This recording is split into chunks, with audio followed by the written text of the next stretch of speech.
राम राम मेरे संगतशील मित्रों। और शान के हाल चाल सवाणन मंगल हो देखो है ना। और बढ़िया तरीके से आपका कोर्स चल रहा है। और अब अपन पढ़ रहे हैं रक्त के बारे में, जिसके अंदर अपन पढ़ चुके हैं प्लाज्मा और आरबीसी, है ना। आरबीसी बहुत बड़ा चैप्टर है दोस्तों, पढ़ाई करने बेटे बोले आधी किताब रह जाए इसमें, आपके 10-20 पेज है ना आराम से। अब पढ़ेंगे अपन दूसरा दूसरा रुधिर अणु पढ़ेंगे दोस्तों, उसका नाम है आपका डब्ल्यूबीसी। क्या नाम है दोस्तों? डब्ल्यूबीसी, यानी व्हाइट ब्लड कार्पसल्स, यानी श्वेत रक्त कणिका। क्या नाम है दोस्तों इसका? श्वेत रक्त कणिका। और दूसरा नाम क्या था इसका? ल्यूकोसाइट। क्या नाम था इसको? ल्यूकोसाइट। हाँ, साइंस और डॉक्टरी भाषा में इसको क्या कहेंगे अपन? ल्यूकोसाइट।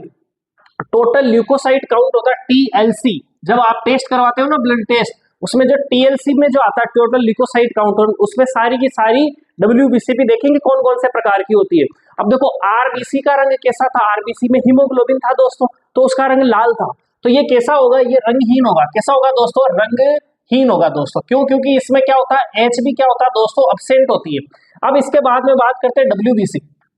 डब्ल्यूबीसी की जो आकृति है, डब्ल्यूबीसी की आकृति, क्योंकि इसमें अब केंद्रक वेंद्रक सब होता है, यानी इसमें सभी कोशिकांग उपस्थित होंगे दोस्तों। सभी कोशिकांग इसमें क्या होंगे दोस्तों? सभी कोशिकांग क्या होंगे दोस्तों? उपस्थित होंगे।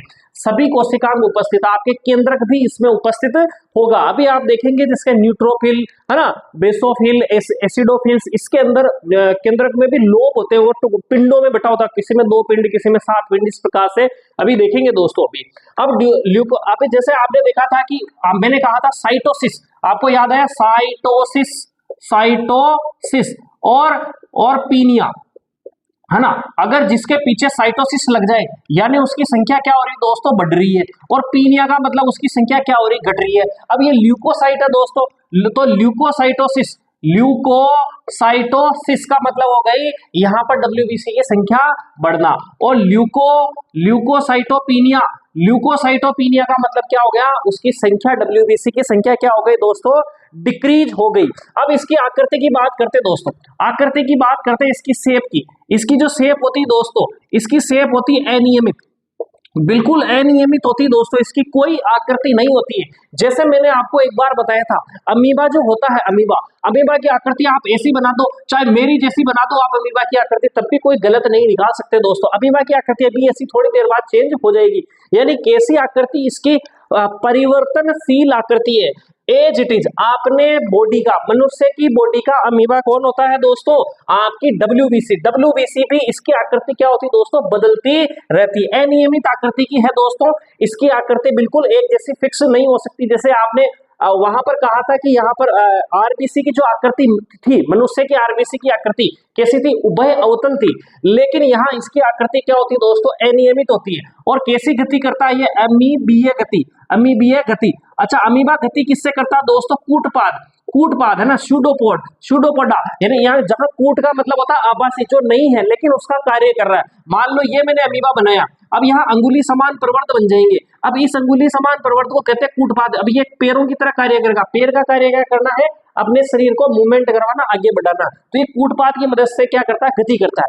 सेम के सेम इधर डब्ल्यूबीसी में भी क्या बनते हैं दोस्तों? कूटपाद बनते हैं, सूडोपोडा बनते हैं। तो ये कौन सी गति करता है दोस्तों? अमीबीय गति करता। अब इसके जीवन काल की बात करते हैं दोस्तों।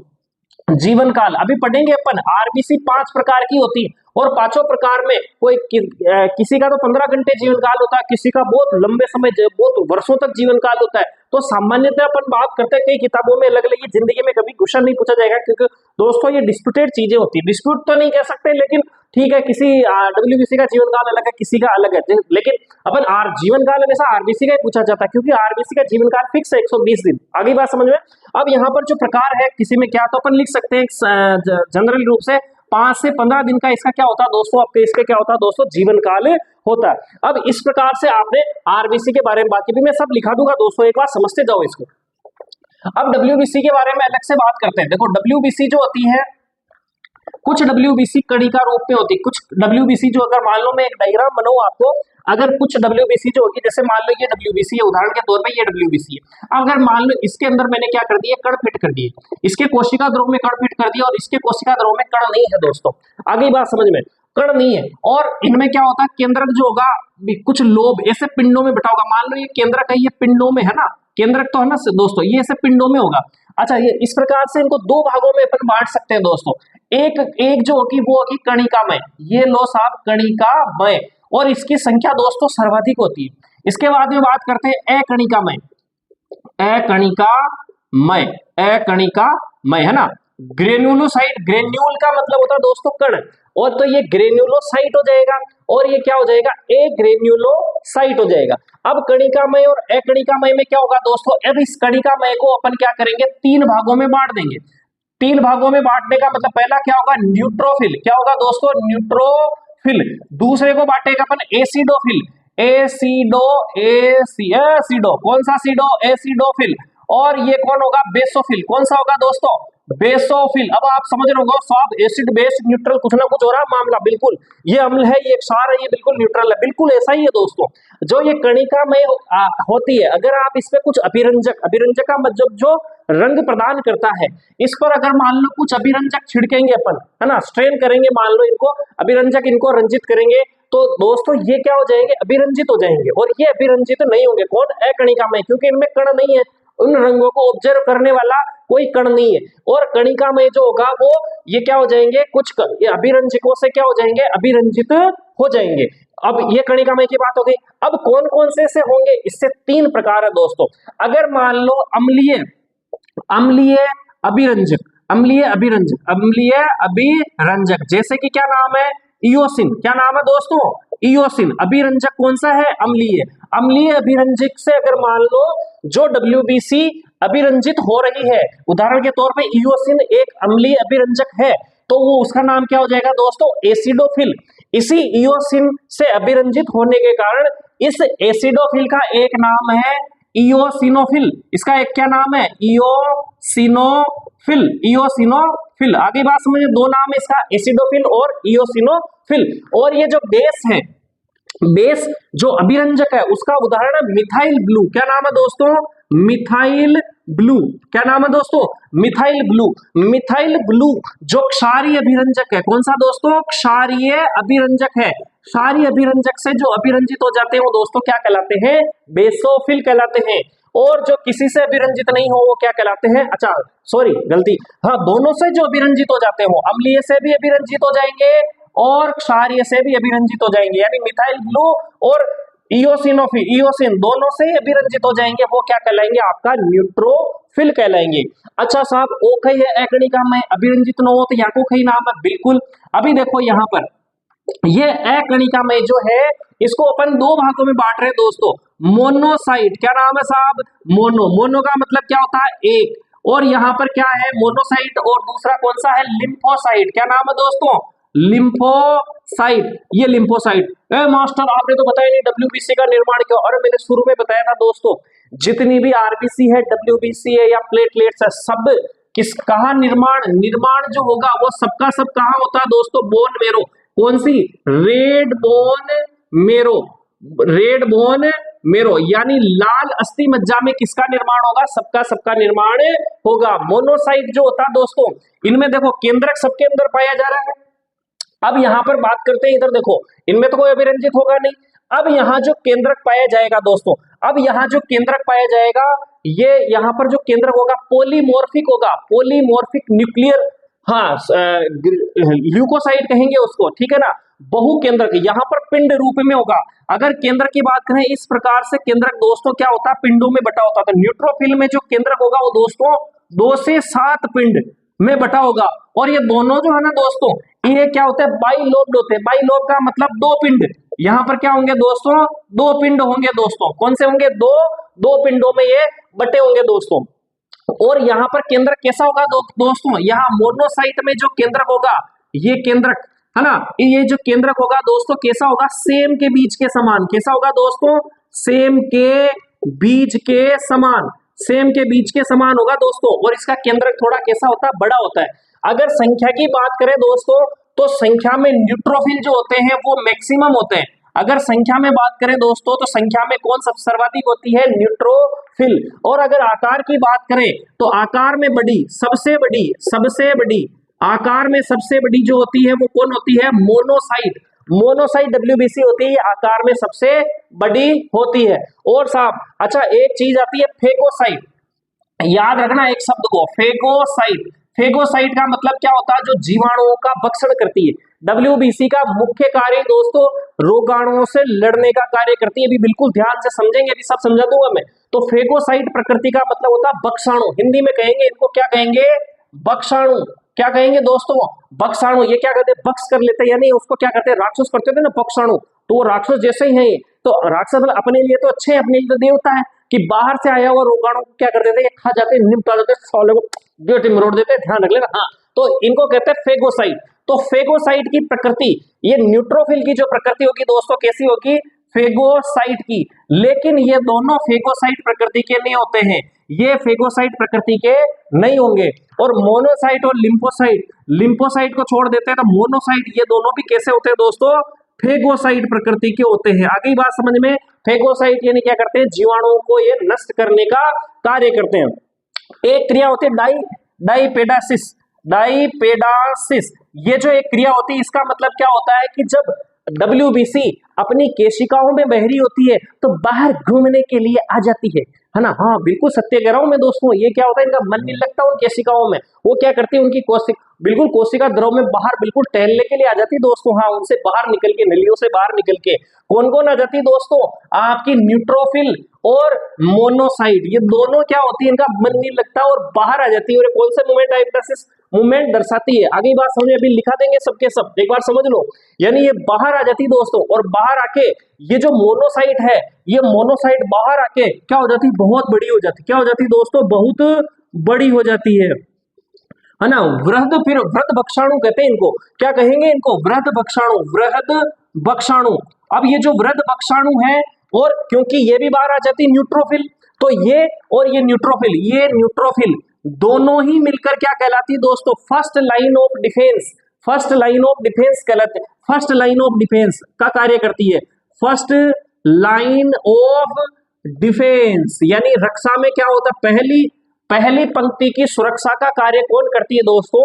हाँ, आपकी ये दोनों मोनोसाइट और न्यूट्रोफिल मिलके करती है। अब साहब ईका कहीं कहा में साहब, ये कहीं बिल्कुल डांस करवा या शादी में भोजन करवा खाना है कि? बिल्कुल नहीं दोस्तों। एसिडोफिल और बेसोफिल। अगर एसिडोफिल्स की बात करें दोस्तों, पहली बात तो ये एलर्जी के अंदर काम में आती है। दोनों ही आप यूं मान के चलेंगे किसमें काम आती है? एलर्जी। जब आपकी एलर्जी बढ़ जाती है ना, एलर्जी कुछ भी शरीर में एलर्जी वगैरह हो जाए, तो वो एलर्जी के समय क्या होता है दोस्तों? एसिडोफिल की संख्या क्या हो जाती है दोस्तों? बढ़ जाती है। और बेसोफिल में भी कभी कभी ये एलर्जिक रूप में ये काम में आ जाता है। आगे बात समझ में? इसी प्रकार से बेसोफिल के अंदर आपको मैंने बताया था हिपेरिन। हिपेरिन है, हिस्टामिन, हिपेरिन, हिस्टामिन और सेरोटोनिन। ये लो सेरोटोनिन, इन तीनों का स्राव कौन करती है दोस्तों? बेसोफिल करती है। हिपेरिन आप जानते हो प्रतिस्कंदक है, जो रक्त को जमने से रोकने वाला है, तो ये कौन निर्माण करता है? इसका बेसोफिल निर्माण करती है। और हिस्टामिन और सेरोटोनिन, हिस्टामिन कहती है कि जो केशिकाएं नलियां ना, उनको क्या करती है? वो फैलाने का काम करती है। और सेरोटोनिन क्या करती है? वो सिकुड़ने का काम करती है। आगे बात समझ में?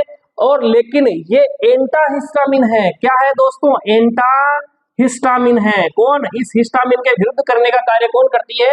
एसिडोफिल्स कार्य करती है।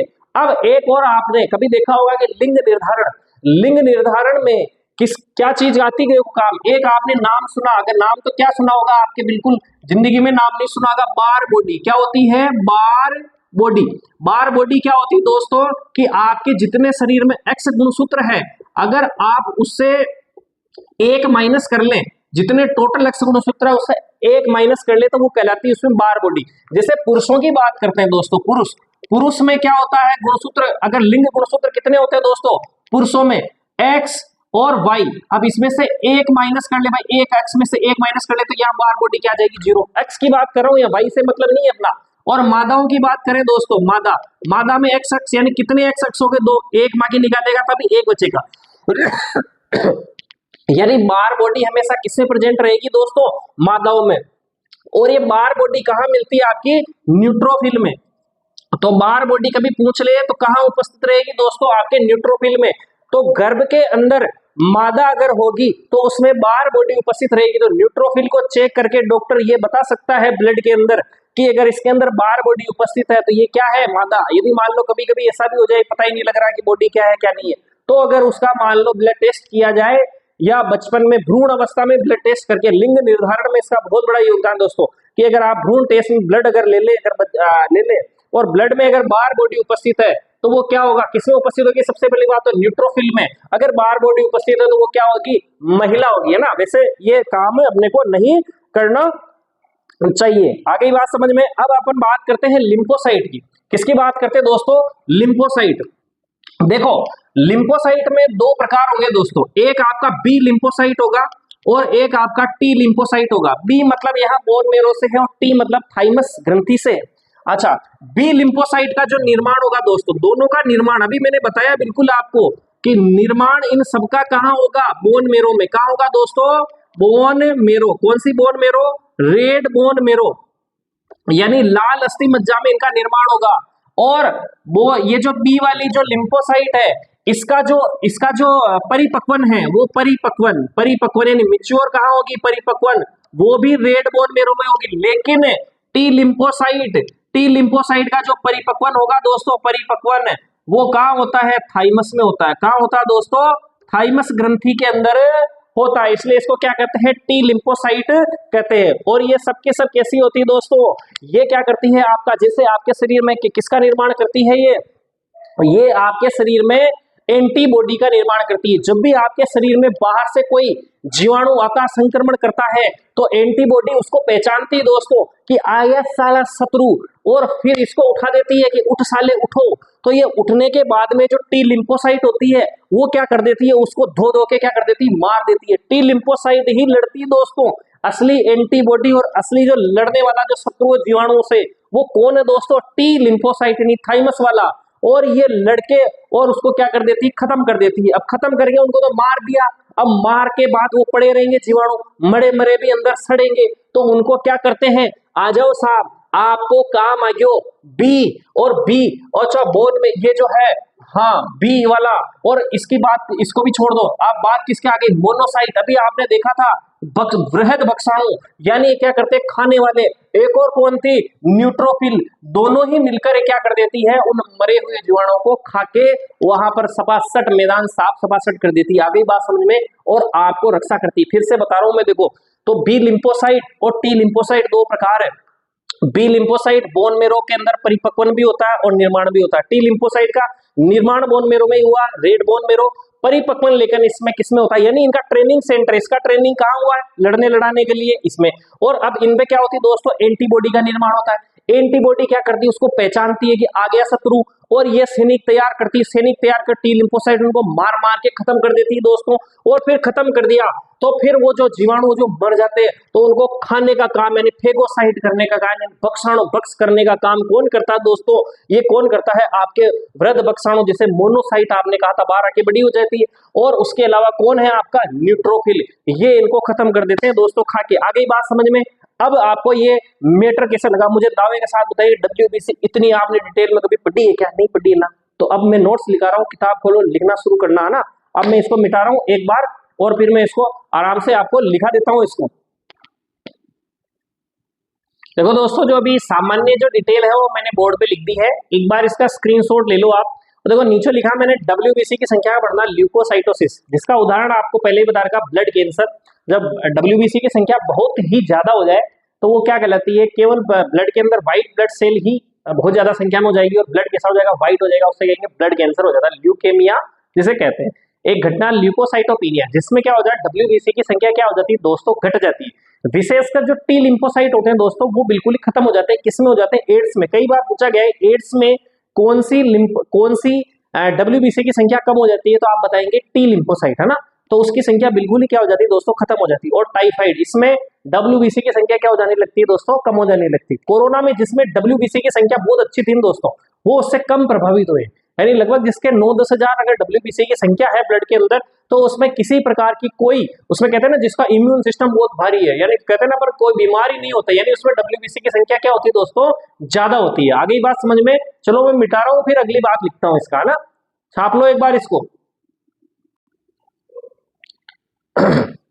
देखो दोस्तों, आपको शानदार तरीके से पांचों की पांचों WBC को एक तरीके से बिल्कुल सिस्टमेटिक जमा के लिख दिया है। बिल्कुल लोड़ियों पकड़ा दियो थाने, एकदम नवनीत पकड़ा दियो गयो है। इन्हें बढ़िया रट लेनो, इमु बाणक खाई भी कोना शानदार तरीका हो, एक बार छाप लो इन्हें, ठीक है। फिर आगे की ओर बढ़ा, एक बार स्क्रीनशॉट ले लो इको।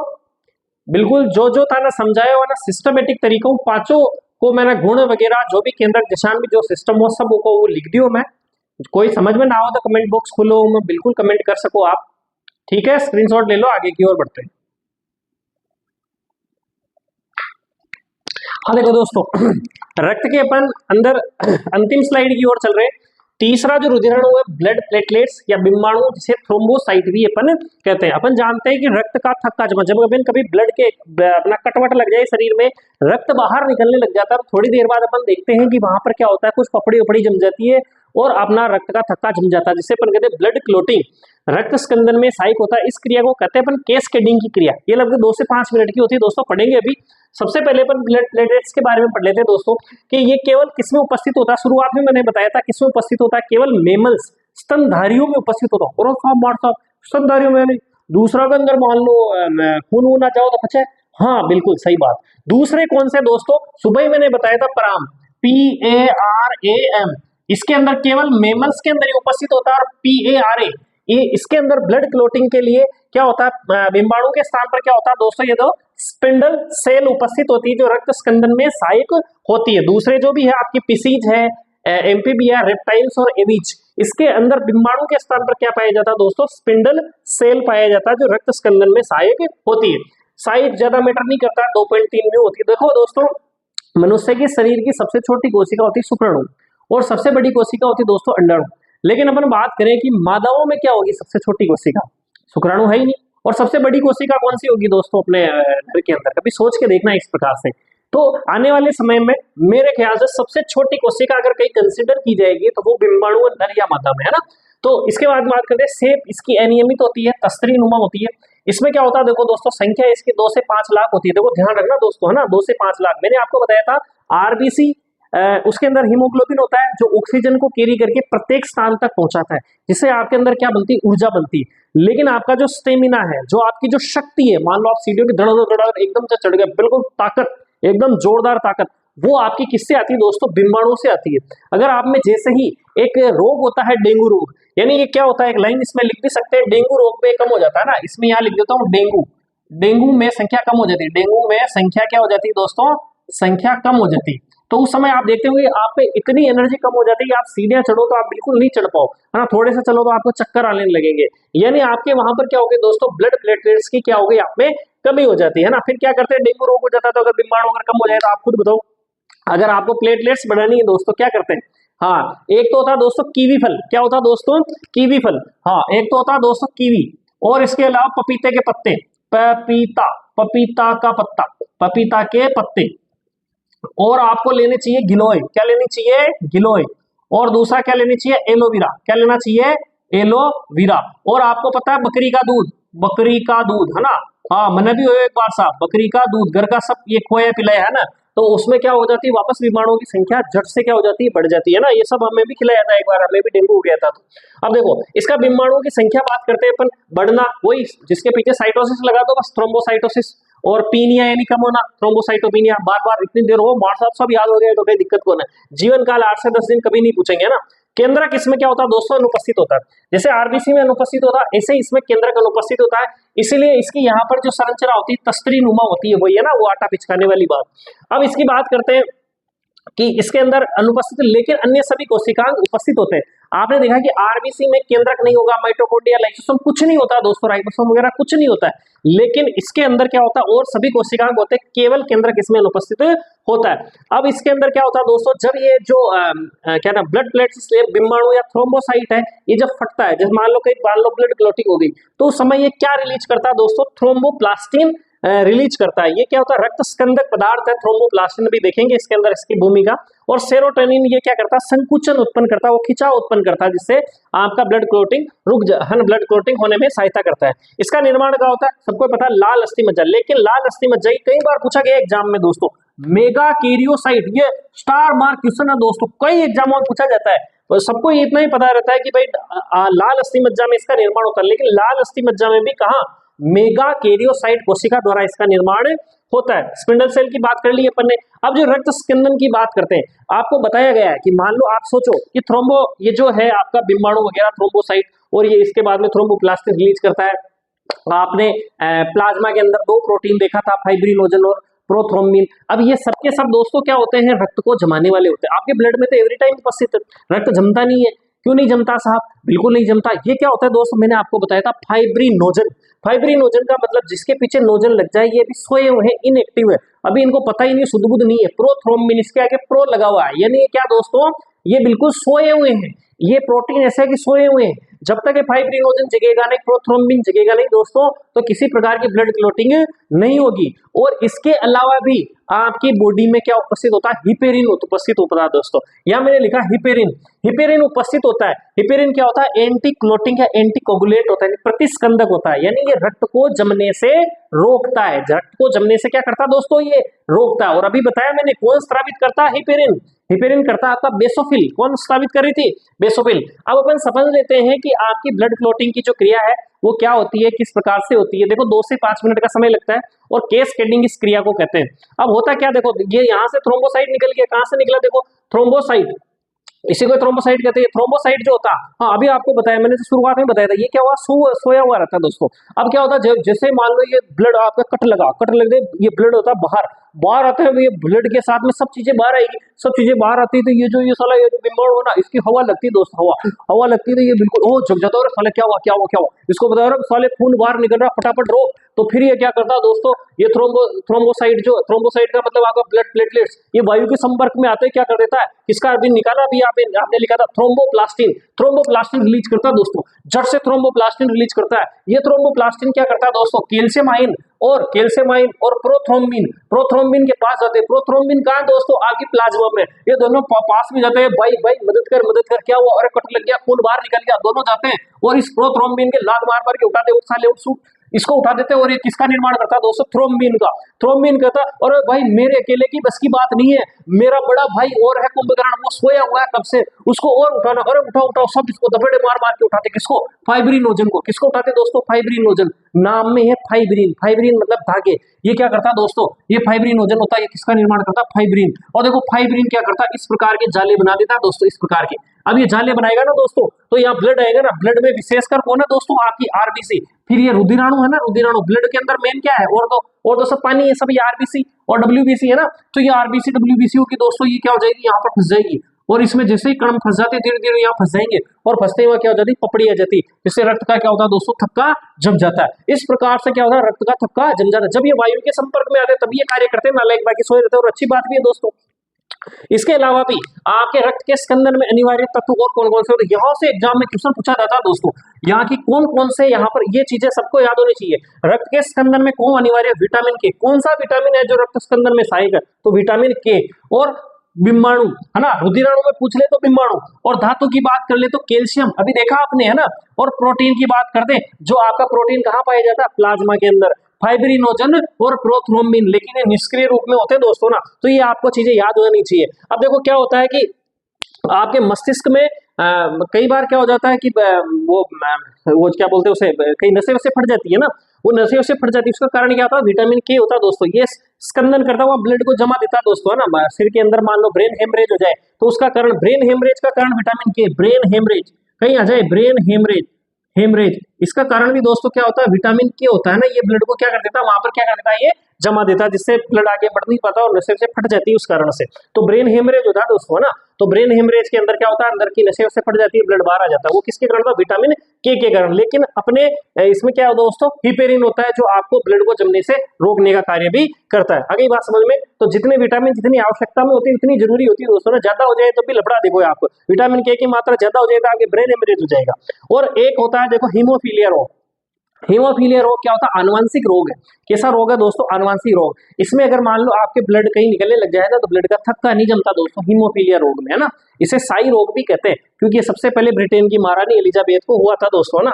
तो हीमोफीलिया रोग में क्या होता है, रक्त का थक्का नहीं जमता। आगे बात समझे, देखो पूरा रक्त मैंने इतनी ईमानदारी और शानदार तरीके से आपके सामने पेश किया। मैं कह रहा हूँ बढ़िया तरीके से बड़ी बड़ी से आप जगह से अगर मान लो पैसे लेके भी अगर आप ढंग से पढ़ने जाओ ना तो इतना मैटर वो भी आपको नहीं देंगे, लेकिन आपके भाई ने ये करके दिखाया है तो इसका आपकी भी एक जिम्मेदारी बनती है दोस्तों, इसको और जनों तक शेयर करो, क्योंकि आपका ही भला थोड़ी करना है, कर भला तो हो भला, दूसरों तक भी पहुंचाओ और हमारा ही फायदा करो, खुद का ही फायदा करो। आगे बात समझ में? तो दोस्तों तक पहुंचानी है, इसको शेयर करना है।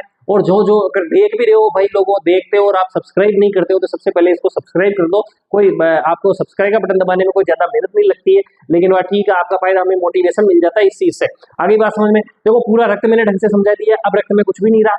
और इसके अलावा मैं क्वेश्चन डाल दूंगा उसके अंदर, और भी कुछ बचा होगा तो क्वेश्चन आप देख लेना, एक बार सोल्व करना उसको। और इसके अलावा अब आपका है, आपका क्या होगा, जो भी आपके रक्त समूह है, इसका अगला टॉपिक पढ़ेंगे अपन रक्त समूह, है ना। तो रक्त समूह बढ़िया ढंग से पढ़ लेंगे, वहां से कोई क्वेश्चन बाहर नहीं जाएगा। ओके, जय सिया राम, छाप लो इसको।